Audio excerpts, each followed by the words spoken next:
Okay, here's a thought. What if mastering, say, math or history didn't need those long, often draining school days we all went through?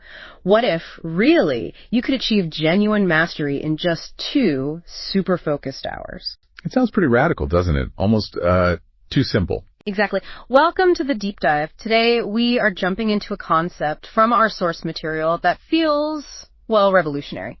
It's called the 2-hour academic revolution. And the core idea here, it isn't really about cutting corners or doing less. It's about how artificial intelligence, AI, could make every single minute of those 2 hours incredibly potent. So targeted that students actually achieve, profound mastery. Our mission today is to really unpack how AI might just fundamentally reshape learning, moving us way beyond that old industrial age model of school. Yeah, the one we're sort of stuck with. Right. We'll look at the big shifts AI could bring, the benefits, which seem exciting, but also, let's be real, the significant challenges that definitely stand in the way. It's such a critical conversation to have right now. I mean, for too long, the traditional school setup, the 6-hour days, everyone lumped together, lots of lectures.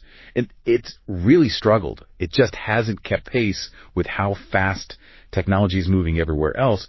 We're still kind of running on that old factory model in a way. That's a good way to put it. But AI, it offers this powerful way to actually catch up. And importantly, it's not about just cramming more content in faster. It's about carefully tailoring each student's individual journey towards real mastery. Right.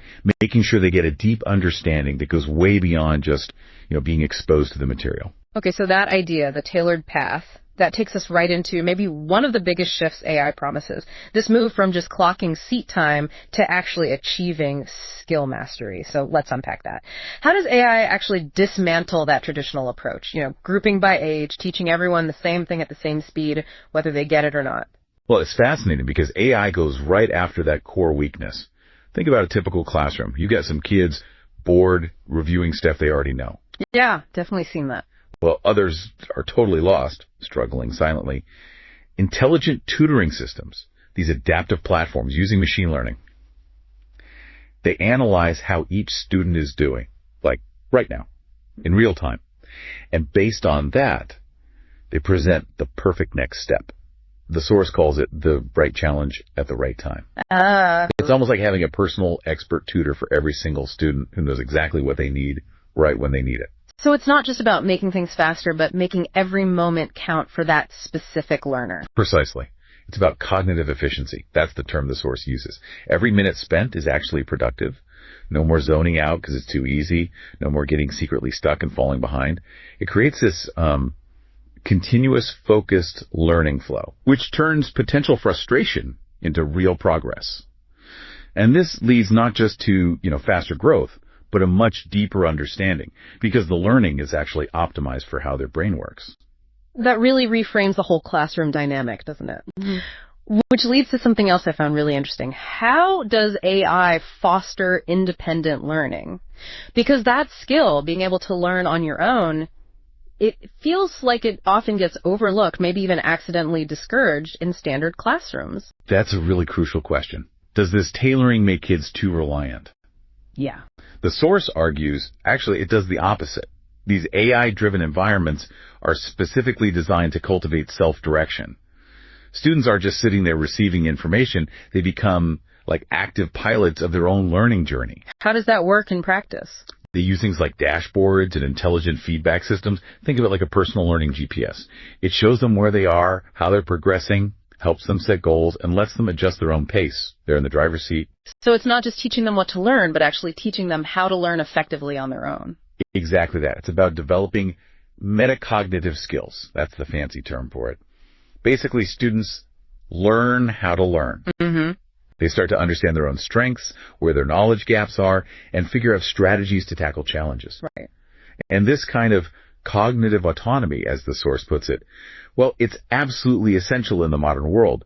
Adaptability, critical thinking, they're not just nice-to-haves anymore. They're prerequisites for success. And it sounds incredibly efficient, too. The source mentions learning at the speed of thought. How does AI actually achieve that kind of compression? Yeah, it's quite something. AI can take what might have been hours of frankly tedious rote practice. Flashcards. Exactly. And condense it into really targeted, meaningful micro lessons. The source mentions specific techniques. AI can use things like the Pomodoro method for focused work bursts, Oh yeah, I use that. spaced repetition, which is brilliant for locking knowledge into long-term memory, and these instant diagnostics that pinpoint exactly where a student is fuzzy right away. So they move through the material as fast as they can genuinely grasp it, instead of being held back or rushed along by a fixed class schedule. Wow. Are there results? Does this actually work? Well, according to the source, pilot studies are showing really promising data. Students in these kinds of environments often demonstrate 2-3x academic growth rates compared to traditional classrooms. 2 to 3 times. That's huge. It is. But it's not just about speed. It's about learning smarter, deeper. And this efficiency, this is key, it frees up a lot of time. Time that can then be used for enrichment. The source talks about combining this focused academic core with project-based learning, letting students dive into things like coding, entrepreneurship, creative arts, personal finance, stuff that's crucial for developing the whole person, way beyond just academics. Okay, so when you put it all together, the personalization, the speed, teaching kids how to learn, what does this mean for you, for the listener, thinking about your own learning or maybe education for your kids? It's a massive shift in perspective. But of course, no big change happens easily. There have got to be roadblocks. Absolutely. That's the crucial next part of the conversation. This potential is enormous, but getting there, it's not straightforward. Which brings up the big question. What's actually standing in the way of this revolution? There are some really practical challenges first. Like technology access. Exactly. The source points to a lack of equitable access to devices, the internet, and training. Yeah. If some kids have this and others don't, well, we risk making existing inequalities even worse. That's a major hurdle. And then there's the human side, the institutions. The source mentions potential resistance specifically from teachers' unions. What are their concerns? It's understandable, really.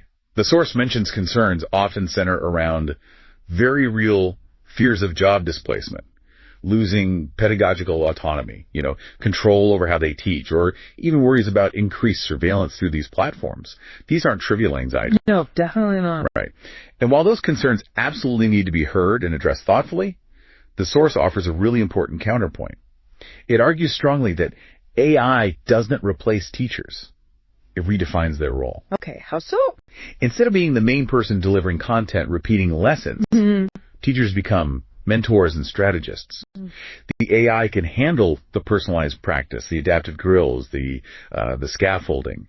This frees up teachers to focus on the deeply human aspects, fostering critical thinking, emotional intelligence, collaboration, creativity. So the argument is it actually makes the teacher's job more human, not less. That's a really powerful reframing. But are teachers actually being prepared for this kind of shift? Are the places that train them adapting? Well, that's another major challenge. There seems to be significant inertia, particularly within colleges of education. The source says they have been slow to adapt. Many teacher training programs still focus heavily on, 20th century methods.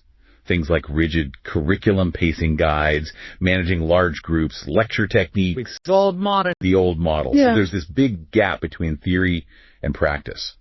New teachers often aren't trained on how to use AI tools effectively, how to interpret student data from dashboards, or how to truly facilitate these personalized learning journeys. Okay, so we have access issues, institutional inertia, teacher training gaps.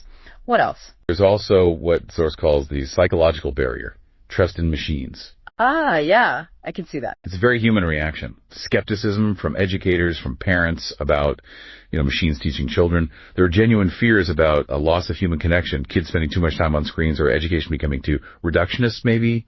Just focus on data points. Those feel like valid concerns people would have. How does the source push back on that? It directly addresses it by emphasizing that role distinction again.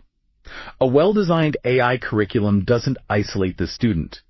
That's key. In fact, the argument is by letting the AI handle the grunt work of content delivery and adaptive practice, it actually frees up teacher bandwidth.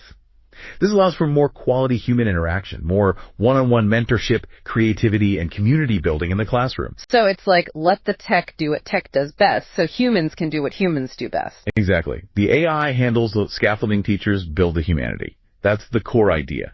It's about enhancing the human element, not replacing it. Okay, so acknowledging these hurdles, access, resistance, training, trust, they're definitely significant. The big question then becomes, how do we actually move forward? How do we get past the resistance and start embracing AI as a genuine partner in education? What's the path look like? That's exactly where the source shifts from problems to solutions. And the core message is collaboration, not replacement. To make that collaboration work, we need some key policy frameworks in place. First, robust professional development for educators in AI fluency. Teachers need to feel confident and capable with these tools. Makes sense. We also need open source AI tools vetted for bias and quality. We can't have black box algorithms determining education without transparency.